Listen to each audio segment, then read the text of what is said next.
Hello दोस्तों, ये मेरी सेकंड कहानी है। इस कहानी का शीर्षक है मूर्ख बूढ़ा और एक ठग। फ्रेंड्स, इस कहानी में आपको पता चलेगा कि कैसे एक ठग ने एक बूढ़े आदमी को मूर्ख बनाकर उसका सारा धन लूट लिया और वह बेचारा बूढ़ा परेशान होकर के रह गया। चलिए इस कहानी को स्टार्ट करते हैं। अगर आपको इस कहानी से जरा सी भी सीख मिले तो इस कहानी को जरूर लाइक करें और मेरे चैनल को सब्सक्राइब करना बिल्कुल भी ना भूलें।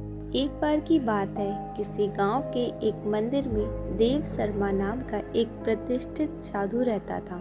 गांव में सभी लोग उनका सम्मान करते थे। उसे अपने भक्तों में दान में तरह तरह के वस्त्र, उपहार, खाद्य सामग्री और पैसे मिलते थे। उन वस्त्रों को बेचकर वह साधु उनसे धन प्राप्त करता था और उस धन को अपने पास संग्रहित कर लेता था। इसी तरीके से उस साधु ने काफी धन अर्जित कर लिया था। वह साधु अपने रुपए पैसे के मामलों पर किसी पे भी विश्वास नहीं करता था। वह हमेशा अपने धन को लेकर के चिंतित रहता था। वह अपने धन को एक पोटली में रखता था और उसे हमेशा अपने साथ लेकर ही चला करता था। उसी गांव में एक ठग भी रहता था। बहुत दिनों से उसकी नज़र साधु के धन पर थी। ठग हमेशा साधु का पीछा किया करता था, लेकिन वह साधु उस गठरी को कभी भी अपने से अलग नहीं होने देता था। आखिरकार उस ठग ने एक छात्र का वेश धारण किया और उस साधु के पास गया और उसने साधु से मिन्नत की कि वह उसे अपना शिष्य बना ले, क्योंकि वह ज्ञान प्राप्त करना चाहता है।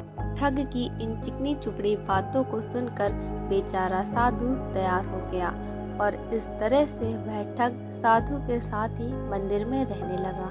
ठग मंदिर की साफ सफाई से लेकर अन्य सभी कार्य भी करता था और ठग ने साधु की खूब सेवा की और जल्द ही वह ठग उस साधु का विश्वास पात्र बन गया। एक दिन एक पास के गांव में ही साधु को एक अनुष्ठान के लिए आमंत्रित किया गया। साधु ने वह आमंत्रण को स्वीकार कर लिया और निश्चित दिन साधु अपने शिष्यों के साथ अनुष्ठान में भाग लेने के लिए निकल पड़ा। बीच रास्ते में एक नदी पड़ी। साधु ने स्नान करने की इच्छा व्यक्त की। उसने अपने पैसों की गठरी को एक कंबल के भीतर रख दिया और उसे नदी के किनारे रख दिया। अब ठग के सामान की रखवाली करने को कहा। ठग को यह जिम्मेदारी दे करके साधु अपने अन्य शिष्यों के साथ नदी में स्नान करने के लिए चला गया। ठग को तो अब इसी मौके का इंतजार था। जैसे ही वह साधु अपने अन्य शिष्यों के साथ नदी से स्नान करके आया तो देखा कि रुपयों की गठरी लेकर के वह ठग चंपत हो गया था। अब बेचारा साधु तो एकदम दंग ही रह गया, क्योंकि जिस गठरी को वो इतने सालों से संभाल कर रखता था उसे एक झटके में एक ठग चुरा कर ले गया। दोस्तों, हमें इस कहानी से एक बहुत ही अच्छी शिक्षा मिलती है।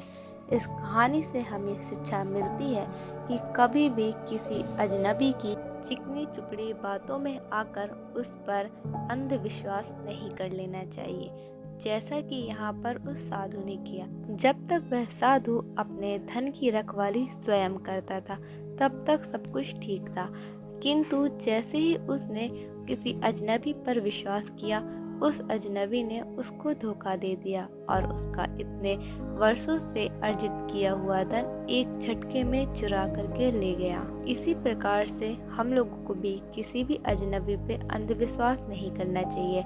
किसी भी व्यक्ति पर विश्वास करने से पहले उसको अच्छी तरीके से जांच लेना चाहिए। दोस्तों, अगर आपको इस कहानी से जरा सी भी शिक्षा प्राप्त हुई हो तो मेरे चैनल को सब्सक्राइब करना बिल्कुल भी ना भूलें। इस कहानी को ज़्यादा से ज़्यादा लाइक करें और अपने विचार मुझे कमेंट बॉक्स में ज़रूर लिखें। तो चलिए मिलते हैं अगली कहानी में।